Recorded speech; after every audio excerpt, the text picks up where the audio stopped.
Oh, so much to talk about today. Luke Rudkowski is here. You can follow him. Let me get all his particulars, his show. Oh, for goodness sakes. Well, here it is. Luke, We Are Change is on X. Luke, Luke, We Are Change. And then LukeUnfiltered.com is the website. Luke is a journalist, entrepreneur, founder of We Are Change, a nonpartisan independent media organization focused on exposing corruption and truthful reporting. God knows we need that now. I've got a ton to ask him about. I'm confused. Maybe he can help me get clarity because he is about truth and exposing the falsities. Let's get to it after this. Our laws as it pertains to substances are draconian and bizarre. The psychopaths start this way. He was an alcoholic because of social media and pornography, PTSD, love addiction, fentanyl and heroin. Ridiculous.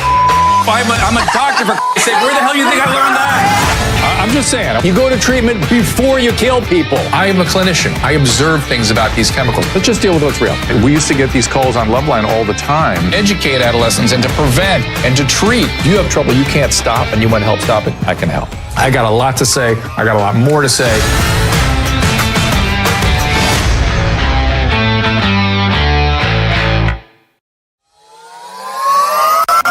I'm excited to bring you a new product, a new supplement, Fatty. I take it. I make Susan take it. My whole family takes it. This comes out of, believe it or not, dolphin research. The Navy maintains a fleet of dolphins, and a brilliant veterinarian recognized that these dolphins sometimes developed a syndrome identical to our Alzheimer's disease. Those dolphins were deficient in a particular fatty acid. She replaced the fatty acid, and they didn't get the Alzheimer's. Humans have the same issue. And we are more deficient in this particular fatty acid than ever before. And a simple replacement of this fatty acid called C15 will help us prevent these syndromes. It's published in a recent journal called Metabolites. It's a new nutritional C15, pentadecanoic acid it's called. The deficiency that we are developing for C15 creates something called the cellular fragility syndrome. This is the first nutritional deficiency syndrome to be discovered in 75 years and may be affecting us in many ways, and as many as 1 in 3 of us. This is an important breakthrough. Take advantage of it. Go to fatty15.com/Dr. Drew to receive 15% off a 90-day starter kit subscription, or use code Dr. Drew at checkout for that 15% off, or just go to our website, drdrew.com/fatty15.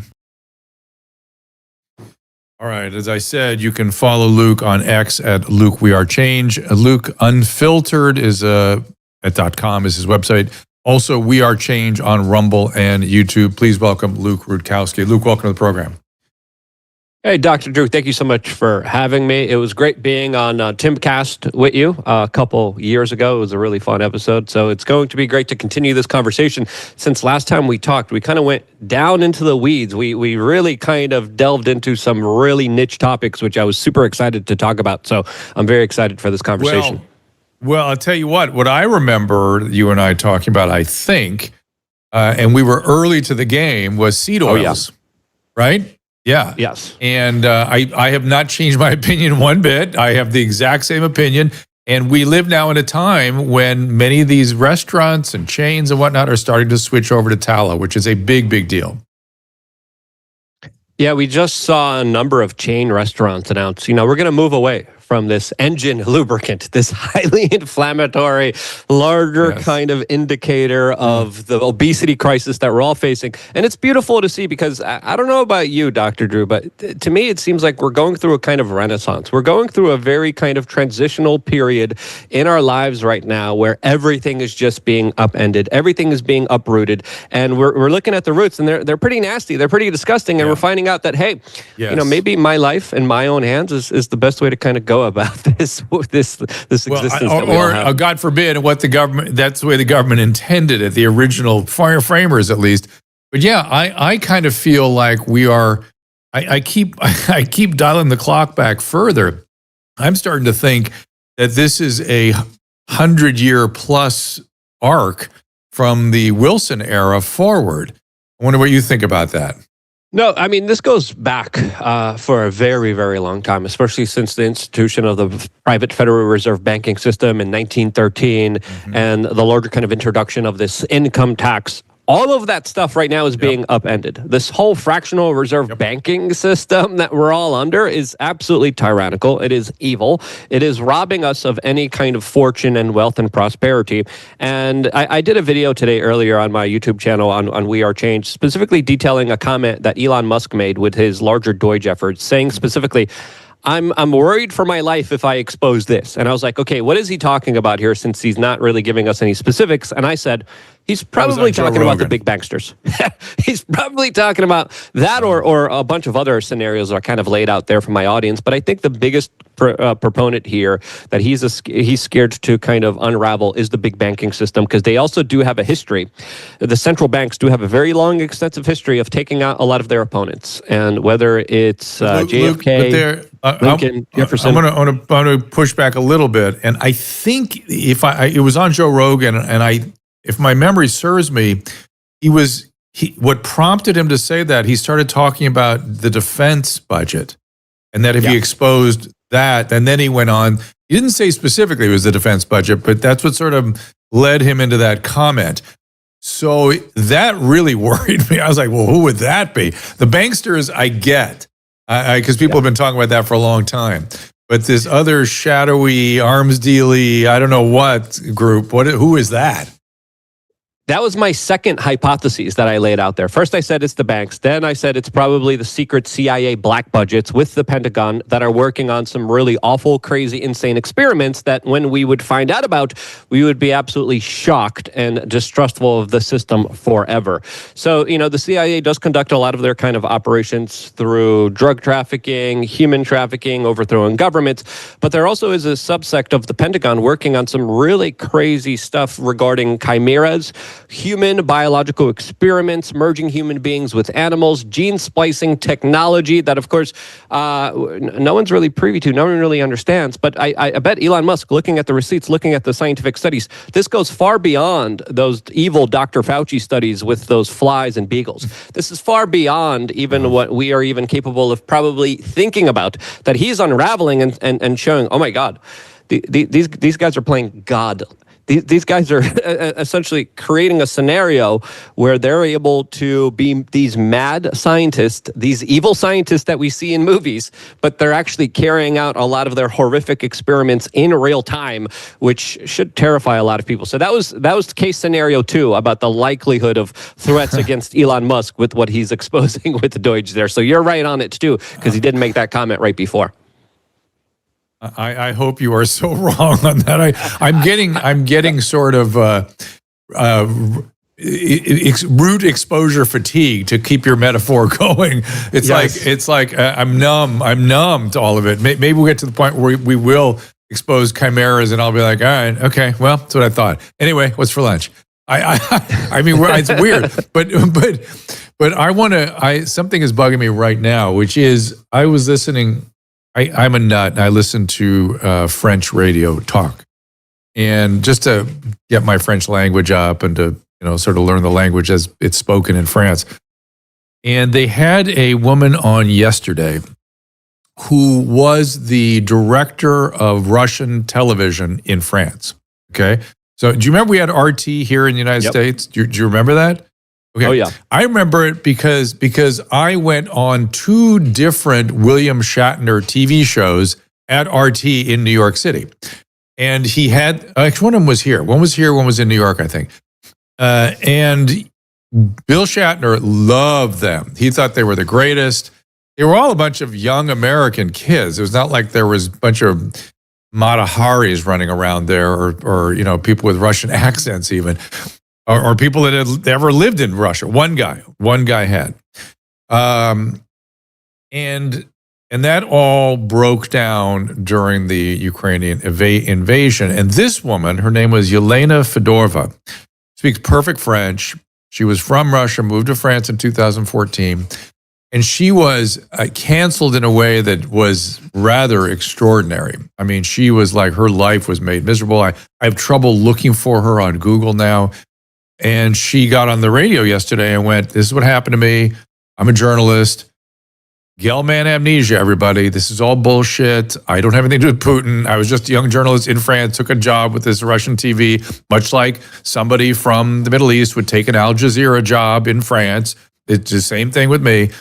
But she said something really interesting. This is why I tell the story. She said, yeah, Putin's a bad guy, no doubt about it. But in Russia, we are not in a Soviet system any longer. And in fact, the Russian people, and she used this word, are inoculated against fake news and propaganda by having lived through the bullshit of the Soviet era. And I thought, oh my God, that's so interesting. The idea, she said, Russian people seek out the truth. They know not to believe the New York Times and anybody else. And they're extremely skeptical about the media because of what they've lived through. And I thought to myself, oh my God, the Russian people may be more attuned to the truth, as I know you're seeking, than most countries in the Western world right now. What do you say to that? Well, I'm Slavic. I was born in Poland. I was partly raised there. I was born into communism when I was born. My family still speaks about it. They had to go through tremendous, horrible acts of the state that tried to centralize every aspect of the economy.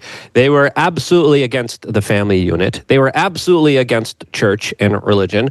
And this larger kind of battle that my family was a part of, because my family was a part of the Solidarity movement in Poland, Yes. It really just speaks true to what a lot of people saw coming to the United States. I mean, you look at the Cultural Revolution in China, you look at the larger kind of communist takeover of Eastern Europe. One of the first things that they did was to destroy and decay culture and make everything ugly and destructive. That's exactly what was happening under the previous kind of Biden administration. That's what Kamala Harris was cheerleading and trying to get us to be all so joyful about.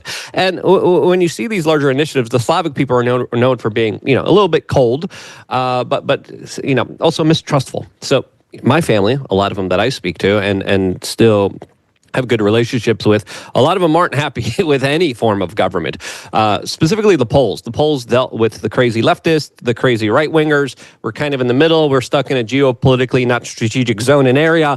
And overall, I think Slavic people in general, after dealing with so much government, so much bureaucracy, so much central planning and controlling of every aspect of their lives, we're kind of downtrodden, but we're extremely distrustful of any person coming in and saying, I'm from the government and I'm here to help. So I think this larger temperament of the Slavic people is why I think they're directly under attack. I think it's absolutely tragic to how many young Slavic men have lost their lives in this larger conflict that's ongoing right now inside of Europe. But there's also other soft kill weapons that are going after the European populations that are also destroying people, that are also preventing them from having families, becoming fertile. As it even came out just a few days ago that USAID money was going to specific leftist political causes in Poland and making sure that right-wing causes were undermined and directly attacked through my tax dollars. I didn't want my money to go to those places, but it changed Poland, where the prime minister now is a leftist. He's a globalist. He's a former EU stooge, and now he's at the head of the EU government, partly because of my tax dollars, as Elon Musk and Deutsche kind of exposed, was financing and rigging the system there as they were pushing for global leftism, global communism, and more central controlling. And what we saw with the Biden administration and the previous administrations before that, what they were doing is essentially just bankrolling and financing a lot of these totalitarian top-down governments that wanted to control and eviscerate any forms of liberty and freedom. So I want to look at some of the things that we should be skeptical about. I agree with you. Centralization is the enemy. I feel like I mentioned the Russian people being inoculated by the Soviet system. I kind of believe that COVID did us a favor of inoculating how, in fact, totalitarian our own government can become. Certainly in the great state of California, it was quite a totalitarian episode and instinct that they clearly have. I love that people are starting to not only look towards Doge at the federal level to improve how their money is being spent, but I'm seeing echoes of it in local city council meetings and hopefully in the state. We haven't seen it yet in California, but people are starting to get interested in, I can say something about how the government is spending my money. Holy shit, what a strange thing. But back to we'll talk more about taxes in a minute, but I want to go back to the being skeptical about what you see in the media. A Twitter feed was running around today of some of the Democratic representatives in Congress sitting down with a microphone and parroting something into a camera. 22 or 27, I think at last count, were saying the exact same script. I'm going to play it for the audience. Most people have seen it. I know you've seen it. But my question coming out of it is, who writes this shit? What do they think they're doing? Who's behind it? Not what am I seeing, but how did this happen? And what do they think this is? Let's play that, Caleb, if we can. I win, I will immediately bring prices down starting on day one. That's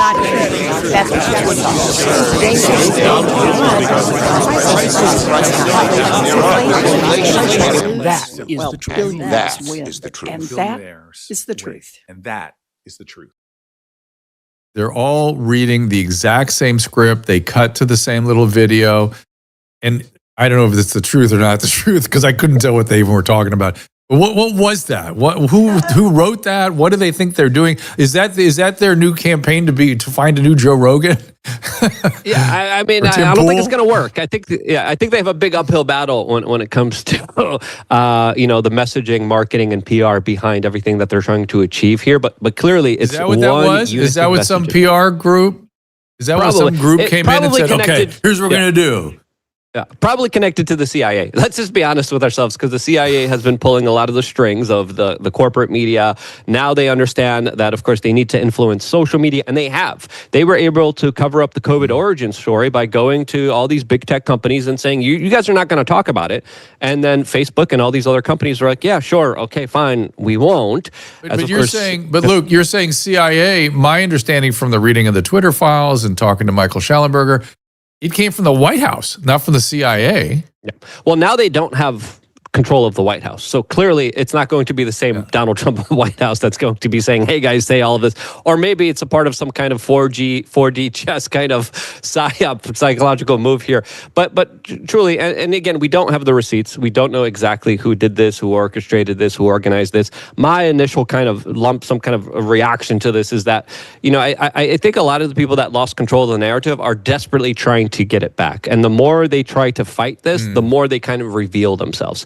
So behind every good psyop is usually a lot of propaganda. It's usually a lot of disinformation. If you look at the long history of the Church Commission hearings that exposed how the CIA had control of the boardrooms of all of the big media corporations out there, you see the larger kind of formation of influence that they were able to wield during the Biden administration through big tech social media. So it wouldn't surprise me if they're kind of just throwing things at the wall at this point here, because clearly social media right now, specifically what Twitter was able to achieve, and X and all these other platforms that are independent of the control grid, really flipped the script on a lot of these people. They thought they could get away with it. They thought all the celebrities would work here that were at the Diddy parties. They thought that their larger messaging, if they all spoke it enough, would just work here with Kamala Harris. It didn't. Everything backfired. Corporate media backfired. The Hollywood industry backfired on them. The big corporations that were all in lockstep and barrel saying the same thing, all of it backfired, and they have no kind of weapons. They have no ammunition here. They're really working behind the gun here. And that's why I think their larger kind of desperate efforts aren't going to be any kind of result of anything successful other than us kind of seeing it and being like, are these guys that dumb? Are they that stupid to think that they could get away with this larger kind of PR marketed talking point, all saying the same kind of talking point? Because there probably is a think tank, probably connected to the CIA, we don't know. But there probably is a think tank saying, okay, we did the studies here and the people really react to this key word here. Now let's all say it at the same time. That's how propaganda used to work. It used to work, saying WMDs in Iraq. Oh, we need a banker bailout. Oh, we have to, of course, talk about race relations instead of what Occupy Wall Street was talking about and trying to foment here. If one isn't safe, if one isn't safe, no one is safe. If one isn't safe, no one is safe. Yeah, you're going to kill grandma. And the and words they all spoke at the same time. Staggering numbers. Grim milestone. Oh, it's a grim milestone. If I ever hear those words again, I'll jump out of my skin. Speaking of the media meeting, I know, I remember it. And speaking of the media meeting, Caleb, I don't know if did you ever see, Luke, the Simpson episode where the big media is meeting in the head of the Statue of Liberty? I don't think I did. No. Pretty much creating what you're suggesting has been going on. I know, Caleb, if you have that handy, I think we got canceled last time we put that on. Did we not? Or YouTube had some issue with it, so we won't do it. A strike last time. All right, so let's not do that. But go look up. It's the opening of a Simpson episode that years ago, decade and a half ago, that predicted so many of these things that we're dealing with now. I think you can study history through South Park and Simpsons. That'll pretty much, between the two, you'll pretty much figure out what's going on in the United States in a more realistic way than reading about it in the New York Times. You won't get a fancy degree, but you'll be smarter than the average liberal. Right? You'll have more of a perspective than That's just a photo. That's the photo. I think if you're able to show the images here, you should be okay here rather than playing the clip, because the copyright system is very kind of egregious. We just temporarily got hit with a community guidelines strike for talking about the Yale study on YouTube recently, which I think highlighted a lot of very important aspects of the kind of concerns regarding the vaccine. But YouTube actually took away our community guidelines strike away, which is kind of surprising because they never really ever did that before. So I think we're truly entering a new day and age, because if Trump wasn't in office, I think a lot of our social media presence wouldn't be as significant as it is right now. And I think once you give the American people a taste of the truth, I think they're hungry for it, just like they are for the seed oils. I think they really want it. And I think right now what we're seeing, specifically with the Epstein files, really is highlighting a very precarious situation, as the demand now is so strong that there's going to be nothing that could stop this larger effort for transparency, in my opinion. Yeah, I think that is true. I have many different thoughts about how this is evolving. One of the evolutions is in Trump derangement syndrome, and I still see some extreme examples of it. Representative Jasmine Crockett, for instance. Let's play just a little video, if you don't mind, Caleb, of what she's been up to. And by the way, before we do, here we go. Go ahead and do it. Fortunately, we have someone that is occupying the White House, and as far as I'm concerned, he is an enemy to the United States. He swore an oath just like the rest of us. But right now, when you are literally putting us at risk, all because of what? Because you want to convince your followers that you should be a dictator too, that you should never leave the White House, because you don't believe that elections should take place. I don't really understand what is going on, and I don't know what it's going to take to get people to wake up. She doesn't understand what's going on, and I believe her. Okay? Yeah. I believe her. And that to me, but that to me is an opening for her to start to see reality. I'm going to make an extreme prediction here. Within 12 months, certainly, and I'm going to say 9 months, she's going to clear from her Trump derangement. Something's going to happen that's going to clear it. And she's going to go kind of a different direction. I don't know all the way a different direction, but I'm going to predict. I find her very appealing and very smart. And there's little things she says where I think, oh, there's something here, because she is so into the Trump derangement. It's so intense that when she starts to see glimmers of reality, it's going to rush in a bit, and it's going to be hard. She's going to be ashamed of some of the stuff she said. But what do you say, Luke? Well, I would say, I would love to get your insight about this, because it seems like a lot of these people who have Trump derangement syndrome, and also now Elon derangement syndrome, they're facing an addiction. They kind of love this kind of hatred for all of these top individuals. Yes. It's their identity. It's sort of like someone who abuses substances, and it's like, yeah, this is me, and they kind of create this shadow realm within themselves that this is them, and then by stopping this habit, it stops them from even existing. So I think, I would slightly disagree. I don't know if she's, the best representation of the House of Congress. She did just come out a couple of moments ago saying that Kamala Harris would have led us to the promised land. I don't know what she's describing as the promised land, but this lady clearly is kind of Trump unhinged. derangement. To me, I like it because it's so extreme. I just feel like it's going to burst. It's a bubble that has to burst. But I will tell you, your point about it being a community and a way of life is absolutely true. When people have severe cognitive dissonance, it's very hard to change. One of the most difficult aspects of changing their thinking is the fact that it's their identity in a community.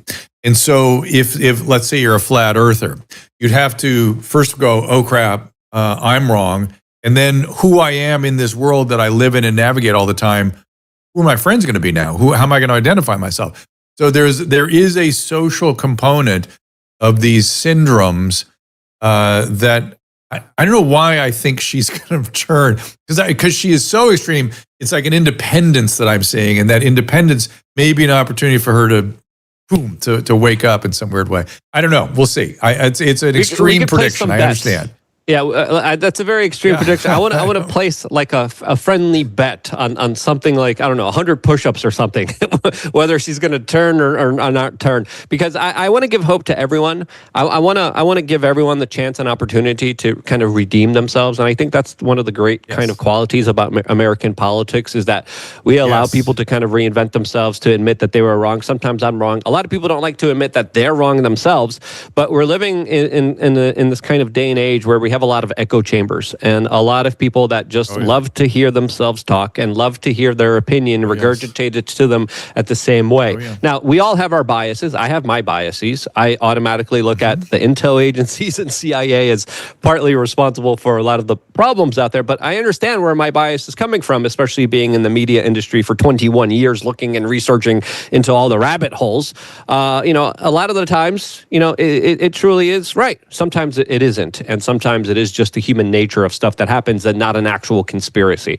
So I think having a kind of healthy perspective is critically important, and it's something that I think some independent content creators are thriving at, while others are failing at it tremendously. And I think she's a perfect example of someone that fails at reading the room, understanding the situation, speaking logically, and understanding situations from a realistic perspective, rather than this kind of antiquated, kind of psyop kind of perspective that she is regurgitating herself. She is regurgitating some stuff, and I just think there's opportunity there for reality to break through. So I want to dial back to what you were saying about YouTube. Caleb, do you want to explain what our YouTube saga had been along these? It wasn't just The Simpsons that we got thinged for. We got we talk about, for instance, everything. For instance, the Yale study. The Yale study has been out there for a year and a half. We've been aware of it for quite some time. It didn't get the distribution and publication until recently. And I have colleagues and friends who have attempted to publish similar data. They can't do it. They will not. The editors will not take it. So the fact that you were dinged for reproducing some data that is well established now, the spike protein causes the pathology from COVID. The presumption is if you're exposed to something else besides a virus that produces the spike protein, there will be a pathogenic mechanism in that too. Period. End of story. Which is worse? Are they combined? I don't know. Very hard to sort all that out, but it's just so. It just is so. And so yes, we're giving you your inoculation for today. All right, listen. So Caleb, I want to go to break, but do you want to comment about what our YouTube saga was? It's literally, it's still ongoing. Like you go to Dr. Drew's YouTube channel and you can look at the way our stats were whenever we were, even in the early days, we were getting about 10 times the amount of views and viewership because they just aren't sending us to the feeds because the whole channel has been suppressed in some way manually on their side. And now nobody sees us there. It's that, and it's also YouTube has just made all of Drew's followers so upset that they aren't serving his videos. Everyone's moved to Rumble and X. People are just leaving YouTube because you never know if you can find Drew or not whenever he's live on YouTube anymore. Yeah, well, this is and also we started making money over there, and they demonetized us, and then it got less and less every month, and then they gave us like a strike and said, "Oh, well, you can't post this anymore." Yeah, So I've been struggling with YouTube for many years now. We were one of the first channels to ever be demonetized. And the levels of attack, the levels of sinisterness that you kind of see on that platform. And a lot of it isn't just view related because, sometimes the algorithm changes and it's normal that it does. And sometimes you just got to change up your format, or they have different things that promote you to do better. But looking at all of this, I did see kind of a shift here. As soon as Trump kind of came into office, there has seemed to be a kind of lightening on the censorship efforts there. That is a little bit significant there. So I think, the goalpost has shifted. I think censorship still exists, sadly, on a lot of these big platforms. I don't believe Mark Zuckerberg until he gives us some kind of restitution for all the censorship that he has caused us and all the people he has destroyed the livelihoods of. Moving forward, thank goodness for other alternative platforms. Thank goodness for people fighting it out there, because we had such an unfair disadvantage compared to the corporate media that was shoved down everyone's throat, that was on the front page, that was always recommended, that people got always the notification for. And still, I think last year we proved that independent media is far more powerful, far better, and far more effective at reaching people than the corporate media, even with all the underhanded things that have been happening to us. Again, I've been doing this for a very long time. I think this is the most exciting time ever to be around. I am working. I usually just did a video a day. I'm doing like 5-10 videos a day now because I just can't stop working. I can't stop developing and growing everything that we are, successfully able to achieve now in this kind of collective consciousness of saying, now's our time. So I truly believe we're in one of the most important times of independent media ever. And this is the time where the old corporate media is done. They're finished. No one's watching them. Their demise is almost guaranteed right now. And if you're an independent media broadcast, this is your time to really work and put things together and get out there in the forefront, because a lot of those people that used to watch the corporate media, they're going to be watching you. We're going to take a little break. When we come back, we're going to talk about Zelenskyy and the White House. We're going to talk about the congressional presentation tonight by the President of the United States. And I understand you put a video together. The Restream chat room is telling me there was a video of you on Epstein Island. Yes. Is that one of your videos? Okay, we'll talk about that. We stormed Epstein Island after he allegedly took his life. Yeah. Stay tuned after this. No. Well, you've heard me praise Paleo Valley's grass-fed finished beef bone broth and the delicious meat sticks. I now want to turn it over to Paleo Valley founder and CEO, Autumn Smith, to tell you about her company's food philosophy. I'm here to help create the products that make healthy food convenient in our modern world. Diet and the food you're consuming is absolutely related to your digestive health, to your mental health, to every aspect of your health. The devil's in the details here. And not only do we have to attend to every single ingredient, we have to support a system with whole foods. And so when we source a product, it's going to be organic, it's going to be tested for pesticides, and then it's going to be grass-fed and finished or pasture-raised. It's going to be raised on regenerative American farms. The protein sticks that come in 8 varieties are likewise impeccably sourced and prepared. And the fermentation process came about because there was an ingredient that I didn't like in meat sticks that's pretty widespread. It's called encapsulated citric acid, and it's derived from GMOs and then hydrogenated oil, and it just melts into the beef stick, and you don't have to label it. That's the thing. You can label it citric acid. Make 2025 a year to cut out the chemicals and feed yourself correctly.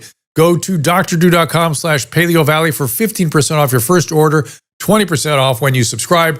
That is drdrew.com/paleovalley. If there was ever a time to be rationally ready, it is now. I urge you to consider getting one of the emergency kits from the Wellness Company, because CWC has 7 different kits that are customized for a variety of situations. Wouldn't be a bad idea to take a look at each, considering, say, what we've just been through in California with the fires. I was happy to have the field kit on hand, and the Contagion kit in particular is suited for what is being predicted to be the next outbreak, or avian or bird flu. Of course, the same experts from the COVID era are freaking out about this potential pandemic, but don't panic. Just arm yourself with the meds you might need if this comes to pass. Contagion Emergency Kit contains ivermectin, hydroxychloroquine, azithromycin, Tamiflu, and budesonide, an inhaler that is good for airway reactivity and tightness, as well as reducing viral replication in the airways. Go to drdrew.com/TWC for 10% off your purchase. Smell is sexy. Or sushi. Or Dr. Drupinski. What?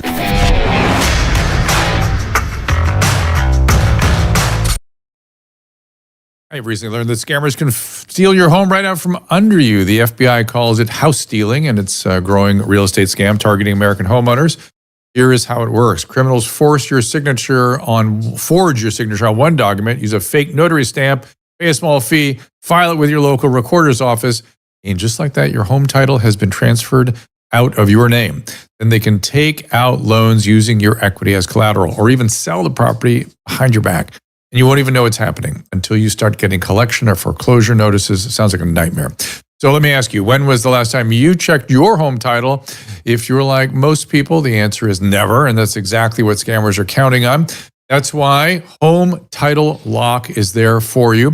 Their $1 million triple lock protection helps keep your home and equity safe. Here's what you get: immediate 24/7 monitoring of your property, urgent alerts if there are any changes, and if fraud should happen, their U.S.-based restoration team will spend up to $1 million to fix that fraud and restore your title at no additional cost. And here's the best part. I have teamed up with Home Title Lock to give you a free title history report so you can find out if you're already a victim and access to your personal title expert. $250 value for just signing up. Go to HomeTitleLock.com. Use promo code Drew250, or click on the link in the description. That is HomeTitleLock.com, promo code Drew250 to get the protection and peace of mind that you deserve. Yes, they did it to Graceland. Did they not, Caleb? Absolutely. Which is so crazy. That was the part that interested me the most when I was talking with these people. This was exactly what they just tried to do with Graceland a few months ago, where someone stole the title of Graceland, they forged signatures, and were trying to get loans and sell it out from under the owners. And if it can happen to Graceland, it can happen to anyone. When I think of all the phishing and fraud stuff that has come my way, this makes perfect sense to me, that something like this would happen. So let's get back to Luke Rudkowski. He is here with us. You can find him on Luke We Are Change on X and LukeUnfiltered.com. And of course, look for him on Rumble as well. It's LukeUnfiltered.com. We Are Change on Rumble and YouTube. And before the break, I talked about your Epstein Island video. I'm sort of, I am mortified by the fact that I think I believe our Department of Justice and our FBI director, when they say collectively, the two of them, I'm going to put this stuff out there, and then it doesn't happen. So my question is, what's happening? What is happening? And why don't they come clean about that? Yeah, this is a complete cluster F, if I may say, and it doesn't look good, specifically with the suspicious behavior of the intel agencies here since the 1990s. There was children coming to the FBI in the 1990s, 1996 specifically, saying, hey, there's these weird people hanging outside of middle schools and high schools and doing really horrible stuff to small children here. The FBI ignored them. We saw the spiking of these stories by all these major corporate media outlets. We saw them lose evidence. We saw Epstein finally be kind of prosecuted for this, but when he was prosecuted for this, he got a slap on the wrist. I've been talking about this for over 10 plus years on my independent media broadcast, since there's so many of these high-level, powerful people that are really into child trafficking. It's sick, especially when you go into the royal family. You start looking into Joris Demming, Jimmy Savile, and then you start to make the larger connections with Jean-Luc Bernet, that also lost his life in a prison because the cameras went down and he allegedly took his own life. Les Wexner, again, you look at Ancrabian and Fitch, you look at, what is that other store, Victoria's Secrets, you look at all these other large kind of institutions in our society, all of them are implicated here. We have Deutsche Bank, JP Morgan and Chase here that were a part of the money laundering that was going on that allowed Jeffrey Epstein to get huge sums of money that they didn't even have to do the regular regulations and follow the basic rules of, like they did everyone else. they got fined. They got a slap on the wrist as well. The prison guards that fell in the sleep got a slap on the wrist here. The FBI agents that didn't do their job. And when Epstein was a registered offender, he was a registered sex offender and didn't even have to follow the process and protocol of doing what most registered sexual offenders needed to do. There was children coming afterwards saying, hey, this guy's a registered offender. He's still hurting children. The FBI continued to ignore it. So almost every step of the way here, what we're seeing here is a larger cover-up effort. And there were so many cover-ups. There were so many unanswered questions. We had Donald Trump's own former Department of Transportation coming out and saying, yeah, I was told that he was an intel guy. He got fired because he's the guy that gave Epstein the sweetheart deal of a lifetime in Florida for his early 2000 case. So ever since the mid 2010, we've been talking about this larger saga. It's an extremely important saga because it unravels this larger extortion operation that's still at play, that's still going on, that still has many predators out there that are going to be hurting more and more children unless they're stopped. So this is of key importance, and the American people are getting frustrated more than ever. We don't want phases. We don't want binders. We want documents. We want responsibility. We want to make sure that the predators that were out there that hurt small children, we want to make sure that they get held responsible for it. And that's why, one of the things that I'm, known for throughout my career is that after Epstein allegedly lost his life, there was a guy that was flying a drone over Epstein Island. And he released the video footage showing someone that looks almost exactly like Jeffrey Epstein after his alleged demise. And when I saw that video, I said, I got to go to Epstein Island and I got to go find Mr. Epstein. So that's one of my videos that you could find on youtube.com/wearechange, us going to Epstein Island, looking for him, and then getting kind of chased away by security guards there in the larger kind of undercover mission that we kind of did. Why are there security guards? Who owns the island now? I believe it was bought off by a hedge fund. I think there was a guy connected to a big banking institution that now wants to turn it to a resort. So the island was now bought officially. But there's so many different things that just don't add up. He had so many different properties, and the FBI failed to even investigate, to even check most of the properties. The New Mexico property that you needed to fly a helicopter into, they didn't even look into that property. And there is multiple properties in France, multiple properties all over the world. And these people were able to hide significant portions of compromise. Today, I don't know if you saw this latest kind of breaking news a couple hours ago, but Pam Bondi is saying now that the information in these new Epstein files are going to be redacted because of the victims, but now because of, quote, national security. She didn't emphasize what national security means, but now she's saying they're going to be redacted for national security. Red flag here. Raising the alarm bells here. What do you mean by national security? As people are now asking the question, what in the world is going on here? Why haven't we gotten these legitimate answers? Why haven't we got justice for these thousands of children? And that begs the issue, why can't she explain it to us? It's one thing to say it's for national security. I would like to know a little bit more about what aspect of national security. I mean, she could still, without giving specifics, is it was it a blackmailing operation? Just give us the specifics. What was this? And who set it up? And how long has it been going on? And there must be 100 ways you could talk about it without compromising anybody or anything in the national security sphere, no? Exactly. I mean, it's just pretty clear here that they could just give us answers. And that's what we've been waiting for, because there's been so many people that just try to obfuscate all of this. What do you think that is? Why do people that I find trustworthy suddenly become not trustworthy because of the influence of their position?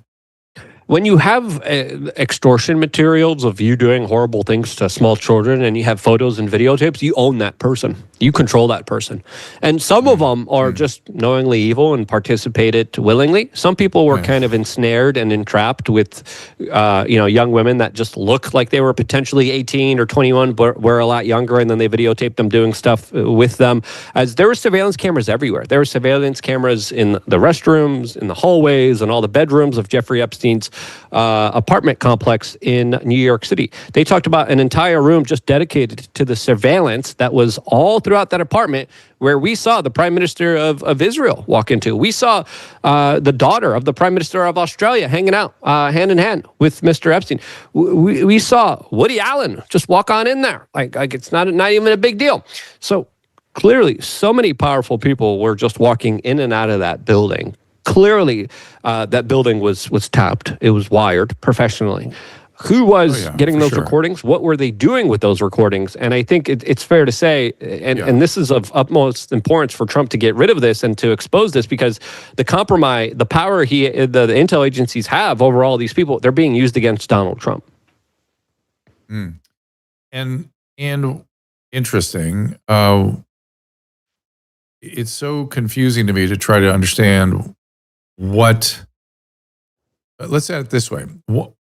This would have required quite a number of victims. Let's use that word to describe the people that were perpetrated against on these videos. Let's call them victims. Where are they? Why aren't they speaking up? When you have compromising videos of you doing humiliating or really nasty stuff or bad stuff or stuff that will end you up in jail, a lot of people don't want to admit that type of stuff. A lot of people aren't going to come forward. No, the victims, though, the girls that were perpetrated against. Yes. Are they getting paid by the guys that did this? So they're sort of sustained in some way. They don't. Go ahead. Yeah, there's already 250 victims that are in these documents that have come forward. So there's 250 of them. But this is from also a mindset that you got to start to kind of think about here. When you're dealing with institutions that a lot of people believe are a part of this operation and are conducting the human trafficking themselves, as a victim, you don't want to go to the traffickers and say, hey, you guys are doing this to me here. Since a lot of the victims knew that since the 1990s, victims were just kind of thrown away. Victims were just ignored here, and their accusations weren't taken seriously here. In the United Kingdom, the British police announced specifically, you know what, we have, all these people coming forward, we have all this circumstantial evidence, but we're not going to investigate further, specifically the connections with Prince Andrew and a lot of the stuff that he was involved in and the people that he is accused of hurting and going after himself. So, there are a lot of victims, but there's probably even a lot more that have never felt safe to come forward until now. And that's why I think it would be imperative for Kash Patel and Pam Bondi to open up this kind of access for whistleblowers and for people within the government and outside the government to come forward with whatever information they have surrounding this Epstein case to help them piece the pictures together, to help them understand the larger severity of this, who was involved, who was on the Lolita Express, who went to that private island, who else was involved here, and where does the buck stop? Who is really calling the shots here, since Epstein was kind of a mid-layer kind of intel player and there was bigger players above him. Somebody is saying they had their pineal glands removed. There is no such procedure. That procedure is in the center of the brain, and that person would be dead. I want to switch over to Zelenskyy and get your thoughts on what happened there. My superficial understanding, well, you can tell me. I mean, I understand that we've been involved there forever, and I understand that us bringing NATO into the mix at the border with Russia was a very provocative act, and I understand that Putin's a bad guy and kills lots of people, and I understand that Zelenskyy has sort of had his way with Western nations up until now. What's your take on all this? I mean, it's fascinating to see him kind of come forward today and do what the Trump administration was asking him to do and essentially apologize for the kind of outburst and the kind of destruction of these internal talks. I think both parties came into that Friday meeting last week knowing that things weren't going to work out. And I think Trump acted as fast as he could. And I think he, called out Zelenskyy. Both are saying that they want peace. I want peace here. I want people to put their ego aside. I want people to stop with just saying, you should do this. Stop it. Just let's come to the negotiation table. Let's give everyone a win here. Let's stop this slaughter of young Slavic men. It's ruthless. It is crazy. It is insane. A lot of people now predict that Donald Trump, in his kind of address to Congress, is going to be announcing that this rare earth mineral deal is signed. So a lot of people, a lot of reporters, the scuttlebutt, the rumor is Trump's going to announce in a few hours from now that specifically, yes, there is a larger deal here made with Ukraine, and that deal also ensures security for Ukraine, especially when you have American infrastructure, American companies going over there.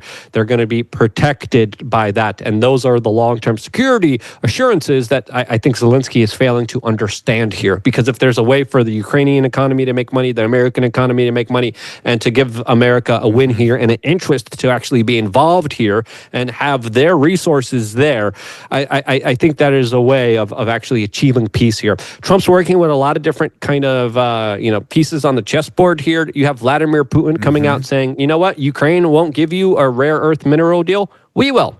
Which, of course, would significantly anger the Chinese. Putin also just came out and is saying that he's willing to negotiate with Trump when it comes to ending all nuclear weapons on Earth. That's another proposal that Donald Trump was trying to achieve in his first administration. But now it looks like these are a part of the bigger talks that are happening between Russia, between China, Saudi Arabia, the United States, and other nuclear-armed countries, that there's a potential for all of these countries to put down their nuclear weapons and to destroy them and to have them not exist in this world. And I think working towards something like that is critically key, critically important. And I just hope cooler heads prevail. I hope the peace is achieved here. Stop with the ego, stop with the nonsense, achieve the peace. Let's stop this insanity. Let's bring the world closer towards, achieving peace rather than World War III. Do you make anything of Pete Hegseth interrupting their cyber attacks on Russia? I don't know if you heard that this morning. Yeah, I feel that's very significant, since cyber war is a major kind of component to this. And we're not dealing with just nuclear weapons as the biggest kind of weapon out there. There's fourth generational warfare, there's fifth generational warfare, information warfare, attacks on our infrastructure. I think him making this larger move, and Trump also announcing that he's not going to give any further military aid to Ukraine, is kind of reaching out and signaling, okay, guys, let's ease the tensions here. Let's take it a step back. When the Europeans, and specifically the Brits, are out there talking like they're crazy, talking like they're total gangsters right now, saying specifically that they're going to have boots on the ground as peacekeepers and planes in the sky, something that, of course, the Russians wouldn't accept and would violate yet another of their kind of red lines that they have placed here. So it really is good to see the United States say, okay, enough of this fighting, enough of this nonsense, enough of this kind of back and forth. We don't get anything from this. And Trump is now also looking to transition from having better ties and relationship with Europe towards having better ties and relationships with Latin America, which I also think strategically is a better long-term goal, rather than working with the Europeans that are destroying free speech and destroying any aspect of kind of right-wing political thought and expression that is essentially banned in that continent. Yeah, I don't know if I wonder what you think is going to be on the agenda tonight, other than the deal with Ukraine. I think I was going to say that I think the British, I think they're sort of full of shit. I mean, They were really talking in terms that didn't even make sense, but they were talking about Ukraine being not even, I forget the words they used, not even a red line, but it's this sort of zone that they cannot allow anybody into, and they have to stand there. This is their sort of Dardanelles or whatever it is. I don't know. And I wonder if any of that's going to be addressed tonight by President Trump. I think Trump's going to be talking about a lot of different things. He's going to be talking about the border. He's going to be talking about taxes. He's going to be talking about Doge. Because if you look at his presidency, he has been acting very fast. I think he understands that there still is a rogue criminal element within our own government trying to undermine him, trying to stop him, potentially trying to take his life as well. So I think he's trying to get as much done as he can. He already has accomplished a lot. I think when you look at his negotiation strategies, especially when he talks pretty wild and pretty crazy, it turns some people off. But when you look at the grand strategy here, it's actually working towards a vision where the American people and the American interests are actually kept. So even though I'm not a fan favorite of some of his more controversial policies that he's kind of putting out there forward, I still try to see this from a larger strategic kind of negotiation perspective. And I think truly he's setting himself aside as from all the other presidents we have ever had in recent history as being one of the most unique, outgoing, and more kind of America first president than we have ever had in our lifetimes. I think truly he is actually given a damn about this country, about his legacy, and the impact he can make on our lives. So seeing the announcement just a couple of minutes ago, I mean, this is so amazing to see, especially after all the attacks I had from the IRS, seeing that he's talking about cutting up half of the IRS workforce. That is beautiful. That is amazing to see that he's going to be firing nearly 45,000 people that work at the IRS. And I had so many headaches with them. They just keep hanging up on me. I had so many problems with them. And to me, seeing finally there's some actual restitution, there's some actual justice. These crazy programs spreading all this gay woke crazy nonsense with my money finally ending. It's a beautiful sight to see. And I think he's really going to address that, talk about that, and kind of remind people, this is who I am, and we're just getting started here, and we started off really well, and the future is ours. And I think he's trying to stay ahead of the press too, because their hair catches on fire about one thing, and he's already five leagues ahead of them, and their hair is still on fire over something we've all forgotten about, which is interesting. And you used the word, when you said Doge, you said Doge. Is that intentional, or am I just hearing that? I like the meme coin aspect of this, which is pretty. I'm not an investor. I'm not doing any of that stuff. But I just it's a little Doge Polish. It's a little It's like a little fun thing to say. Okay. I want to make sure I didn't miss something. And then, like I said, I was listening to the French, and they're saying that you mentioned the America First component of what's going on here. And they were saying rather astutely, they were like, no, the people have been saying the 1945 world, the treaty of, the NATO world has been being undone. And then somebody said, no, it's back to the Treaty of Versailles. And then another group said, no, when you really look at it, it's really kind of back to McKinley, kind of 1890, pre-Spanish-American War sort of perception of the American place in the world. Tell me what you think about that. I mean, I think Trump is a juggernaut within himself. I think he's setting his own path that is absolutely, totally unique from anything that we have ever seen before. I mean, having a president just kind of go out there and keep calling the Prime Minister of Canada the governor of the 51st state repetitively, just like he did today. I mean, having him rename the Gulf of Mexico to the Gulf of America, that is something that again, it's petty, right? But it's incredible to see. And it's not just a part of this larger kind of meme culture, but it's a part of this transition that I think a lot of us are making to, not take ourselves so seriously, to actually go out there, take no ish, achieve something, and build something greater than yourself. And I think, some of the things, again, I'm not 100% in line with everything he's doing. No one should be ever. That means someone is a follower if they're just supporting everything that someone else is doing. But I think truly we're playing by a different set of rules. The old rules of what Trump was doing in 2016 failed him, and it failed this country. And I think he made a lot of mistakes in his first administration. And I've been saying this throughout the campaign cycle, saying, hey, I think this is a different guy. Speaking to some of his advisors, speaking to some of the people around him, I'm like, this is a different human being than we had in 2016. And everyone was like, no, you just want that to happen. No way. He's not going to keep his campaign promises. He is.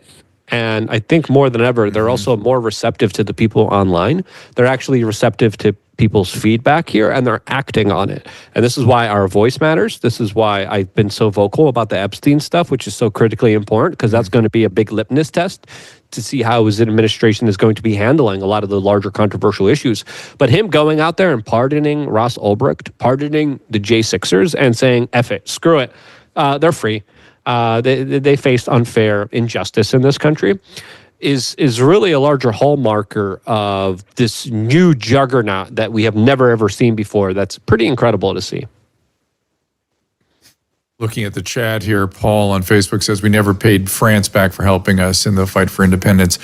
I would argue that rescuing France from the Germans was a pretty good payback for what they did. Very similar to what they did for us when they blockaded, the French fleet blockaded the British and allowed us to win the war at the end. And they gave us Lafayette, who, by the way, we did not protect when he went back and was completely, I think he lost his life, didn't he, during the French Revolution? I mean, and who were we, by the way, going to pay back? The King of France? I mean, that's who gave us the fleet, not the people so much. That came later. Anyway, I don't want to get too deep into that. But my final question would be about Maha and what you think is going on there. I know RFK Jr. made some comments about the measles outbreak in Texas. Let the guy lead. Let the guy set up shop. In my opinion, there is a measles outbreak. It's a serious thing. People should be aware that the one kid that did die of measles apparently died with measles, not of measles. I'm sure the measles didn't help. And all the hospitalizations are not because the kids are so sick that they need hospitalization. Apparently down in many of those situations, they're hospitalizing measles as an infection control measure to prevent the measles from spreading. So when they start talking about hospitalization rate, but it's something of concern. Adults, if you've not been tested for the antibody to measles, and adults get really bad illness from measles, you should get the vaccine. Adults, children, parents need to talk to your pediatrician and think about this and at what age and when and this sort of thing. But what do you say about what's happening in Maha? I see him being attacked by every side today because I think he came out with an op-ed saying specifically, hey, do your own due diligence, do your own homework. If you want to take the vaccine, take the vaccine. But he also called for people to take vitamin A and to take preventative measures against this type of stuff. He's dealing with a new kind of institution that is ideologically opposed to him, that he's at the helm of, that he's leading. I have a lot of expectations for him, and I hope he achieves a lot of what he wants to achieve and what he promised to achieve. But he's working uphill here. I wish him the best of luck. And again, when it comes to personal medical decisions, everyone needs to do what is right for them on an individual, one-on-one level. And I think a lot of us kind of miss this larger conversation because I think what we have to bring home to a lot of the people in America is that the government's not going to be making those decisions for you. If there's a time of crisis, you got to make the right decisions for yourself. No one else is going to do that for you. And him, largely, if he's going to spread one message, it should be that. I think he's doing it, but I think he could convey the message a little bit better. And that's the only thing I would criticize, because you shouldn't leave yourself open to so much attacks and so much criticisms. And he's only leaving himself up to that because I think he didn't communicate the message too well. But again, when it comes to this larger kind of problem, there's so much disinformation, there's so much emotional manipulation in the corporate media. Let's take a step back. Let's take a breather here, and let's stop looking at daddy government for fixing every aspect of any kind of problem you have in your life. Do you think, I couldn't agree more, but do you think that this is going to bleed into the state and local government behavior, or at least what the people insist from their state and local governments? I'm seeing glimmers of hope there. What do you think? I mean, it's going to be interesting to see how this plays out, because this is going to be his first challenge. This is going to be his first test. I already see some people on the left saying, this is the new COVID. COVID's back. And I'm like, okay, let's hold on there a minute. Let's not rerun this back again. But anything's kind of possible here. And right now, I think the larger message should be honed in once again. Hey, let the guy do his job. Let's make sure we unwind government from our life. Let's make sure we take care of ourselves, and let's make sure we actually deal with the poisons in our society. So many of our food products are contaminated. So many of our environments, drinking water, air supply, everything around us is almost kind of weaponized against us in these kind of cruel, unusual ways. So the scientific studies that he has announced, because this is what he has been doing. He has been saying, okay, I can't just declaratively destroy all of these horrible policies. I have to give a justification for them. So it's going to take time to do a lot of the scientific studies that he's conducting into these vaccines, into these procedures, into these seed oils, into these preservatives and dyes and all this other stuff. And then when he has the science, he could go and say, okay, this is what we're not going to do this again here. This is not going to be allowed. No, we can't just move forward with this. So this is going to be a big test, and we'll see if he passes it. I'm looking at a very kind of, I'm always used to being skeptical. I'm always going to be skeptical, and I think we should be skeptical, but we should also be respectful at the same time and move forward in this kind of balanced perspective where we don't just give a benefit of the doubt that's too big, but we also don't burn the whole house down, and we allow, of course, people to actually get their job done. And he knows how to do this sort of thing, so I think he is the right person for that job. All right, we're going to wrap this thing up. LukeUnfiltered.com. Luke, we are Change on X. You're going to be streaming during the congressional presentation tonight. Is that correct? Yep, we're going to be live on youtube.com/wearechange, talking and doing some commentary about everything that's unfolding here. Should be interesting. What time are you going to start? About 8:30, about an hour and a half from now. So stay tuned for that. Should be a fun Eastern. show. Yeah. Yep. Going to be an interesting presentation, that's for sure. And it's just, the markets sure don't like it. It's because they don't like uncertainty. Let's see how it ended up today. Let's see what the markets ended up. I'm just going to have one. Up a little bit, but not much. It came up and then it went right back down again. Yeah, they don't like the uncertainty, and they don't like the tariffs, and there's going to be a lot of short-term pain no matter what. That is for sure. So we will see. All right, Luke Rudkowski, thank you so much for joining us. Thank you so much for having me. It was an honor, and really appreciate it. We'll see you again soon, I hope. Take care. Yep. And coming up, let's put our upcoming guest on the list here on the screen, if you don't mind. There we are. Calling out tomorrow at noon. Want to talk about that real quick?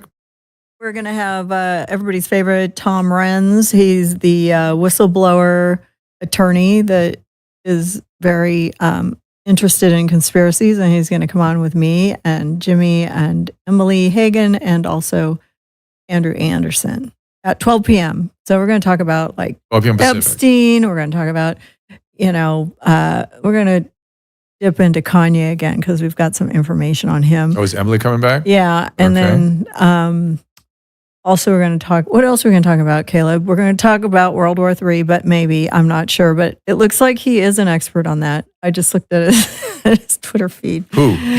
Tom Renz. He's I know, you probably saw that. But also we're going to talk about him as a whistleblower for COVID-19 and see if he has any questions, that he would ask a person who with a little bit of more insight on the BS or whatever. So it should be fun. We should have a good time. Okay, excellent. A lot of great guests coming. Keep an eye on our schedule.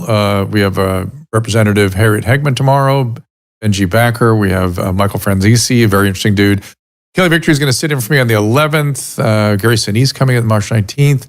A lot of great guests coming. Keep an eye out. We've got Beverly Barsh has been pounding away at this, and I just keep throwing more and more really interesting people her way, and she goes after them. So you can count on that. If you have suggestions, it's comment@drdrew.com. We are looking at them there. We'll be happy to take those suggestions. It's contact@drdrew.com. Did I say content? You said comment at Dr. Drew. Comment. Contact@drdrew.com. Also, I have some inside information. We have a few cases of the Dr. Drew bobblehead, if anybody remembers it. And if you email me your information at contact@drdrew.com, we have a $19.99 deal for 12 bobbleheads. You can save them for Christmas, put them in Christmas stockings, or, make it a white elephant for a party. 20 for 12, not bad. $20 for 12. Yeah. So we just have a few cases. Does that include shipping? There might be a tax or something, but that just $20. But anyways, there will be a link soon, and we'll send that back to you. Just send your email, or we'll get in contact with you. And send the email to contact. We're working on it. We're working on the link because here's the thing: we're downsizing, and they're taking up some space. So, and we, selling them one at a time is going to take a little bit of time because we haven't promoted in a long time. But I don't know if anybody's ever seen the bobblehead. Maybe Caleb can go to the drdrew.com/shop, and you can see. He just put them up. How cute the bobblehead is. He just had it. He just had it up there. You didn't see it. It's so cute. There it is again. And it's going to be a collector's item because we're not making any more. So there's going to be a few left. If you want to, go on Facebook and sell them, or eBay or something, you could maybe make some money. I don't know. But anyways, take it off our hands. We don't have the space, and we know it's a good. If Drew dies, it'll be worth more. Nice.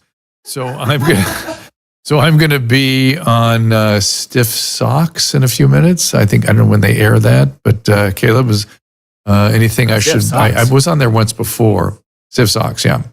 Okay, I gotta watch. I haven't heard that one. It's a good one. I was on it once before. It's sort of picked up where Loveline and Dr. After Dark left off. A couple of young guys that more appropriate to be talking about that stuff. All right, thank you all for being here, and we will see you tomorrow at noon for Susan's show, and I'll be in there at 3:00. See you then. Ask Dr. Drew is produced by Caleb Nation and Susan Pinsky. As a reminder, the discussions here are not a substitute for medical care, diagnosis, or treatment. This show is intended for educational and informational purposes only. I am a licensed physician, but I am not a replacement for your personal doctor, and I am not practicing medicine here. Always remember that our understanding of medicine and science is constantly evolving. Though my opinion is based on the information that is available to me today, some of the contents of this show could be outdated in the future. Be sure to check with trusted resources in case any of the information has been updated since this was published. If you or someone you know is in immediate danger, don't call me, call 911.